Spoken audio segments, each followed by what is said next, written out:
Hello, it's Eric Boyce, CEO and Chief Investment Officer for Boyce & Associates Wealth Consulting, and welcome to Charts and Chat for August 5th of 2025.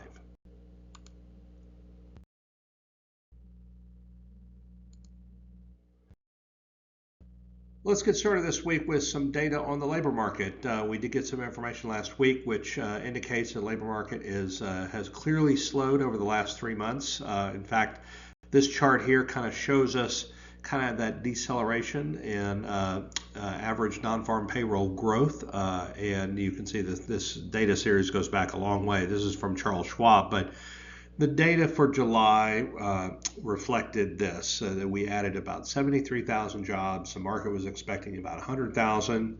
And if you back out healthcare and education, the private sector only added about 4,000 jobs in July. In fact, one of the other really kind of profound things in this labor report were the prior period revisions. So May and June were actually revised down by 258,000 jobs. So if you look at that, in May we added only 19,000, and June we added 14,000. And so that's, when you get to that 3-month average, I mean, that's only 106,000, and the average is 35,000. So per month, and we had added an average of 380,000 the prior 3 months. So unemployment was up to 4.2%. Notably, the participation rate in the labor market fell to 62.2%, which is the lowest in about 3 years. And also unemployment of 27 weeks or longer, kind of that U6 number that we've talked about in the past, increased from about 1.65 million to about 1.83 million. So, so that indicates kind of employers that are slow to fire, but also very reluctant to hire new people. And as we'll see in a second, we've got foreign-born labor. The labor force has shrunk by over 1.2 million individuals over the past 6 months. And so it's very, we're in a very interesting time now.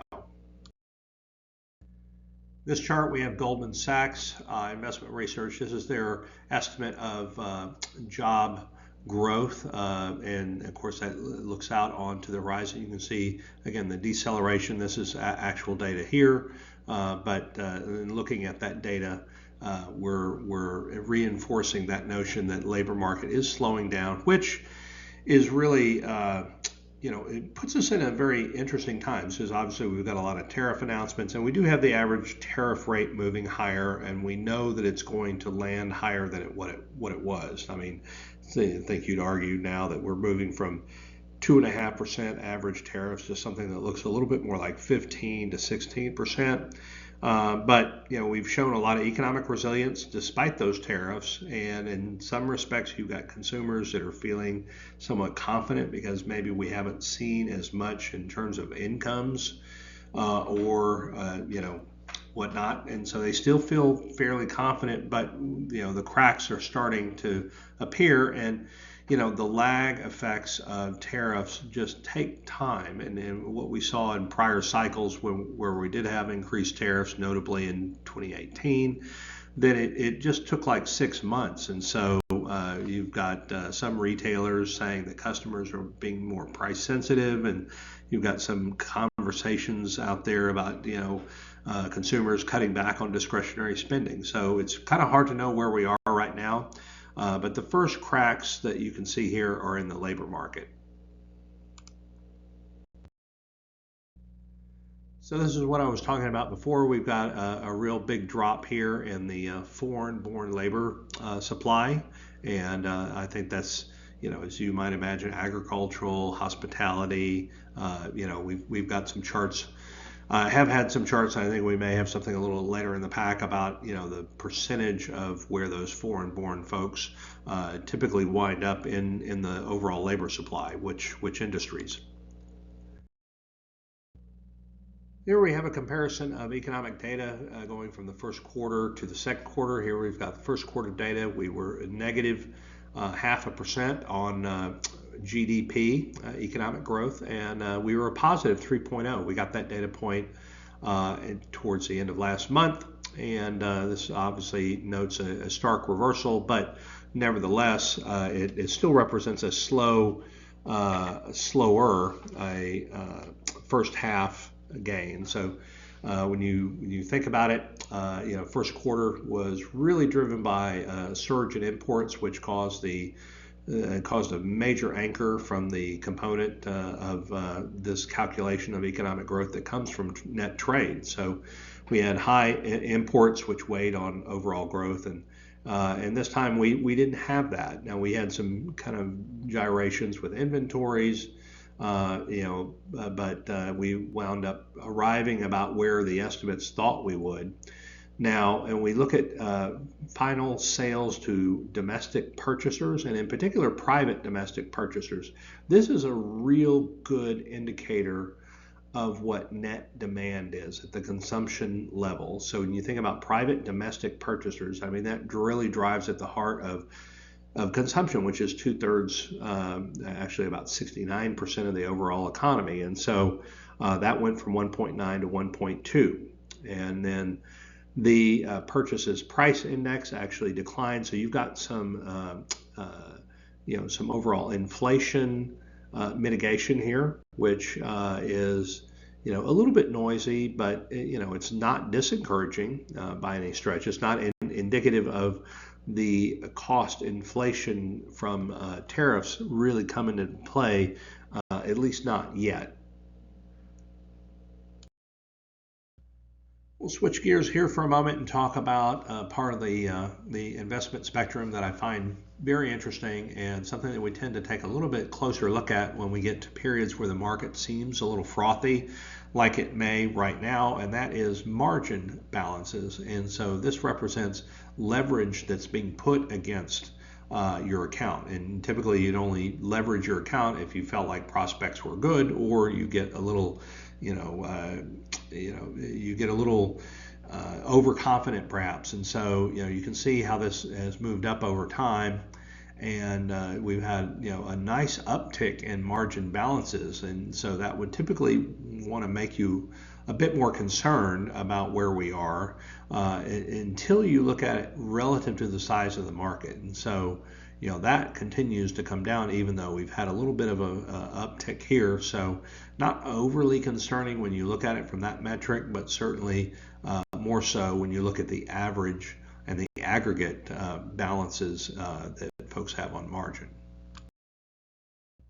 Something else that we pay attention to in times where maybe there's not as much confidence in the US dollar or US policy is that you get foreign central banks and other wealth funds that are abroad that sell treasuries, and you can see that seems to have been taking place. Now this represents kind of like foreign central banks, and this represents private investors, and you can see in both cases that the trend lines are down. It's an interesting slide on the concentration of wealth by age groups. And so in 2001, as this slide title kind of purports here, people age 55 and above own about half of U.S. household assets, and that number is now 70. And you can see here in just a relatively short period of time, we were talking about basically 25 years here, that's moved up a full 20 percentage points. So this has implications when you think about the generational transfer of wealth. It has implications certainly for financial planning and estate planning for that wealth and how you transfer that wealth to the next generation. So on this slide, we have really a representation of the potential impact on long-term interest rates from an increase in government debt. And we do know that with the big, beautiful bill that was just passed, that we're going to have persistent deficits unless that legislation is overturned at some point in the future. And as a result of that, we need to begin to understand what are the potential implications on long-term interest rates by having to fund those deficits. And so this represents a composite of several different theories and points of view, but they all tend to coalesce in the fact that you get about 3 basis points, if you will, an increase in long-term interest rates from a 1 percentage point increase in U.S. government debt. And so obviously if you get 10 percentage points in increase in overall aggregate government debt, then the impact becomes a lot more meaningful. And as you look out over the landscape, where those deficits are clearly persistent into the early 2030s, then that could mean a 1/4 to 0.5% higher overall long-term interest rates. But again, this is all very theoretical, but at least something that we need to be thinking about, like with regard to what are the implications for U.S. Interest rates at the long end of the curve over the next several years. So we talked about foreign-born workers before. Now these are unauthorized workers. Again, this is data from Torsten Slot of Apollo. And where do these unauthorized workers, or undocumented workers, if you will, where do they tend to wind up? Which industries? So obviously you got crops and agricultural, construction, and leisure and hospitality. So none of these categories should come to any of you as a surprise, but that you've got agricultural, you certainly do have a problem if you're raiding plantations and raiding farms and whatnot, and you're taking crop workers away, and frankly in any of these, but more so here, then that's going to be a real big disruption to production and productivity in these particular industries. This slide, we have the annualized returns for the S&P 500 10 years after investing. And so, the title of this is Market Has a Short Memory, and that's not necessarily why I'm posting this, but just really to say that the preponderance of all long-term growth observations is generally pretty positive, with the exception here of 2000, which kind of encompasses both the global financial crisis as well as the tech bubble bursting, and dealing with the multiple years of kind of challenging returns there. But on a long-term basis, I mean, you look at it 1 decade over the other, the probability of a very distinctly positive outcome is very high. Something else that we've been watching is, of course, gold. Gold has essentially doubled in price over the last 3 years, and we can see here that gold is benefiting from, in some respects, a weak dollar. Of course, there's seasonal demand for gold that we know is well entrenched, but also as a safe haven asset in times where maybe there's less confidence. At times we've seen kind of odd correlations in gold to other financial assets that typically don't exist. But clearly we see gold here, and the argument is maybe we're overvalued, and I think maybe in a short-term basis perhaps, but I think gold has a lot of staying power, especially with the backdrop of kind of this somewhat difficult to understand backdrop of are we going to have slowdown versus continued growth, and where the market's pricing certain risk assets doesn't make much sense if you think you're going to be slowing down your economy a little bit. But amidst that uncertainty, gold is definitely holding its own. We have determining gold valuation, and as I said, the correlations at some point, at various points, have been a little odd. Here we have the correlation between gold and U.S. Treasury and inflation protected securities, or TIPS, and here we have on this particular observation, looking at this trend line, that gold would appear like mildly expensive at this point, and we've got then you're looking at it through a different lens. You've got gold prices as a multiple of their extraction costs, and you can see that the line of best fit is probably around 1.5x, maybe a little bit more, but you can see how over the last 3 years that has clearly been much greater than we've seen in quite some time, so particularly these 2 years here.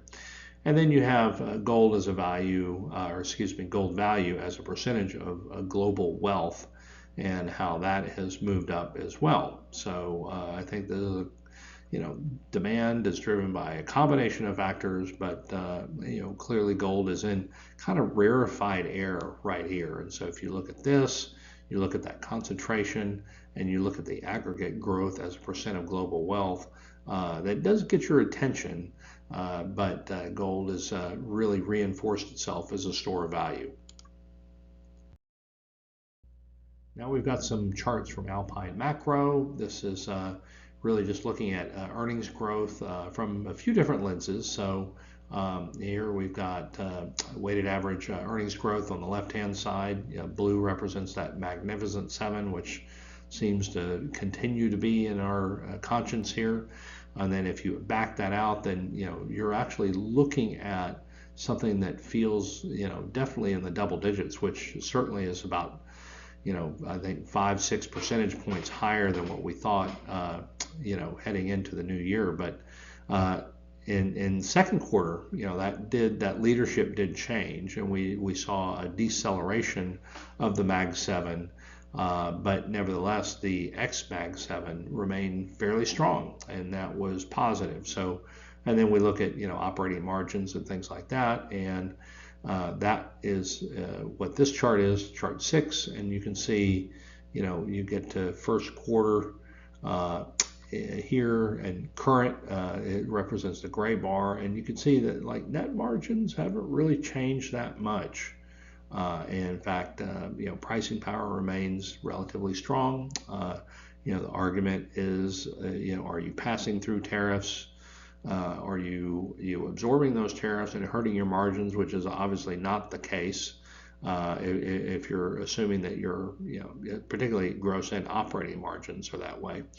And then over here you've got the earnings growth. If you're looking at the cap weighted index, again, that's looking at that through that lens, it really doesn't look any different.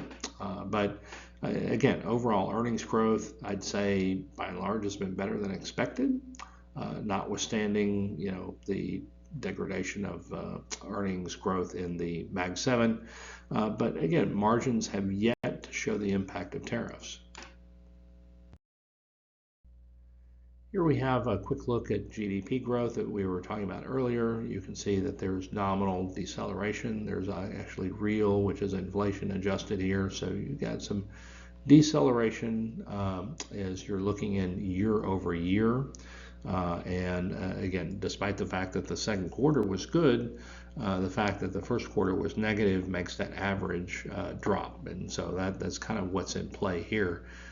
Inflation, as we mentioned, is still in deceleration. We don't know for how much longer and to what extent, based on the prevalence of tariffs that are in play right now. But a lot of rhetoric out there as far as how they might change from one country to the next. And it seems like the headlines are very fluid and change every day of the week. We've got industrial production growth, which has been trying to show some signs of life. The red dotted line represents the U.S., even though the U.S. number seems to have rolled over a little bit. But the takeaway here is it's still positive, and world export growth is still positive. We haven't really shut down trade by virtue of all these tariffs, at least yet, and we don't really see a significant downturn there. We've got Purchasing Managers Index here, manufacturing and services. Both represent, both are in currently in expansionary territory, although services has been in some decline, and manufacturing, as we know, has been struggling to get out of contraction for a number of years. But again, latest data point here is positive. We've got Global Purchasing Managers Index. It's breaking it out versus manufacturing and services.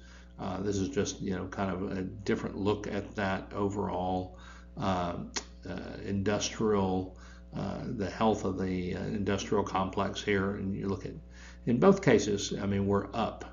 Manufacturing and services. Again, we've talked about the long-standing challenge that manufacturing has had to bring itself out of its rut. Services have been the thing that's largely kept us out of recession during the stress points, particularly 2022. And then here's these are developed markets, and then we'll transition over here to emerging markets, which are also in positive territory. Although China, much has been made about China, and they are trying to equalize domestic demand with production. They, typically when times get tough in China, they just overproduce, and then they've had markets to dump those excess inventories onto. I think that calculus may be changing, but the problem is they still have weak domestic consumption. But just looking at the PMI here, it does look positive.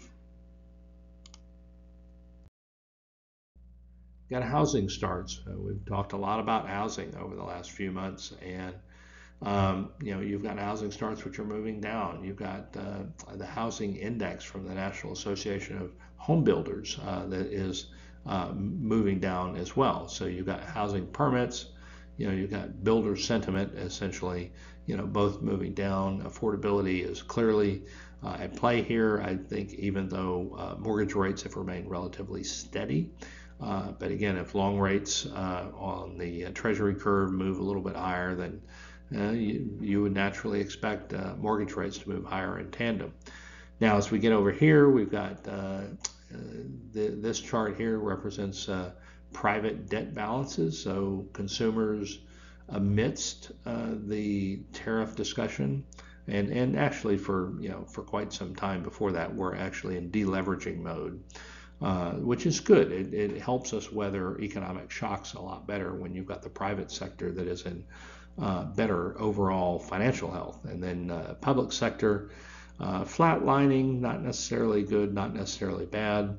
Then you've got households down here, which looks like we've got debt to disposable income in the blue line. Again, that's moving down, and you've got, it's hard to read here, but debt service ratio.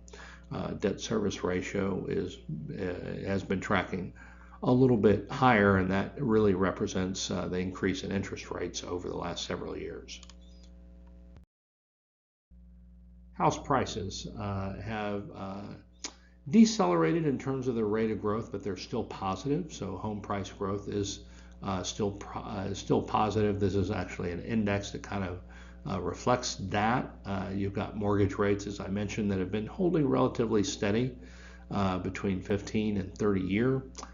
Then you've got delinquency rates here on credit cards, which we've been monitoring for some time, have moved up and kind of flatlined above 8%. So I'm not sure if that represents kind of a cyclical high. Obviously not as high as back in the aftermath of the global financial crisis, but certainly an acceleration from where we were a couple of years ago. And then you've got credit card debt as a percent of total consumer credit. So even though consumers and households have deleveraged to a large degree, a lot of that deleveraging is coming from the mortgage sector as they're paying down mortgages, and there's still, I think, a high, relatively meaningful percentage. I think like 40% of people still have mortgages less than 4%. But debt as a percent of total credit is still relatively high, looking back over the last decade or so. Consumer confidence is important to the extent of how it plays into some of the leading economic indicators. Although in the final analysis, it's what consumers do, not what they say. But confidence has been challenged, I'd say, to say the least. And this is the University of Michigan in the dotted red line here, and then the Conference Board, which is, I think, fairly straightforward. This one has more to do, or I guess a larger input into the Michigan survey is how people feel about future potential inflation. And so, not too surprisingly, this is languished below the Conference Board index for some time, and you can see how they're both relatively depressed, probably coming out of the tariff, the Trump tariff tantrum here. And then we look at average hourly earnings, which continue to come down, but still remain lofty as you look at what the average hourly earnings on a percentage basis year over year, clearly well above still the last decade, but they definitely have come down. And you've got unit labor costs, which are relatively sticky. Again, both are positive, and this is a relatively big component into the overall inflation equation. This is one reason why inflation has come down, because you've got your wages that are coming off their peak, so on and so forth. And then we shift over here to disposable income and spending. Again, both of those are positive, healthy for the consumer. They're spending, they're earning, their average hourly earnings are still positive and maybe perhaps a little bit elevated. We'll have to wait and see with maybe the slight erosion in the labor markets and hiring. Again, like I said, people aren't being fired, but they're not being necessarily hired either. And if you have a weakening labor market, then your earnings should follow in tandem at some point. Personal savings rate, we've got, it has certainly been weaker. We were consuming more when we couldn't really do anything. We were locked down and the economy was shut down to some degree. We were saving a lot, so now we're spending a little bit more. That savings rate is lower. You got to go back really where we are now. I think from a personal savings rate, you got to really go back to like 2012, 2013 to find a level that's not related to post-pandemic to get down to a savings rate as low as we are right now. And then household net worth as a percent of disposable income, as I mentioned, it's a very positive development. It helps the economy weather economic storms when you have households that have a lot of equity and in terms of net worth. Again, a lot of this is in, you got more people that own stocks, and those stocks are up. You've got home ownership and equity in home ownership, with prices having moved up over the last 8 to 9 years. And you can see that this has been a very consistent trend. Again, very healthy and very positive from a consumer looking standpoint. Last chart here, we've got really looking at the S&P 500. We've talked a lot about money supply growth, and for a while that was actually negative. It's positive, but not positive in I'll call it an obnoxious way. I mean, this type of money supply growth was really what helped to contribute to inflation. And here we've got money supply, which is growing at a faster clip than it was certainly last year, but it's not really maybe even getting up to average levels that we've seen in prior cycles. And if you look at valuation indicator on the S&P 500, you could argue again that we're a little bit overvalued here, but again, let's recognize that the S&P 500 is a lot different as an index than it was 10, 15 years ago. It's much more tech heavy, and we know what has happened to a lot of those tech companies. And so, but the market having been up, not too surprisingly, we've seen an uptick in investor sentiment as represented by the bull-bear spread. So you have more bulls now as a result of the market activity. You've got equity sentiment indicators that have moved higher. And you have, interestingly enough, you have a little bit of a downtick here over the last several months in net long positions by asset managers. And this kind of is a reflection of how speculative they are. So they're less speculative than they were this time last year. And a lot of that has to do with the overall global uncertainty that exists in our marketplace right now. That's all I have for this week. A little bit of abbreviated chart pack. Hope you've enjoyed it. Have a great week, and we'll talk to you again soon.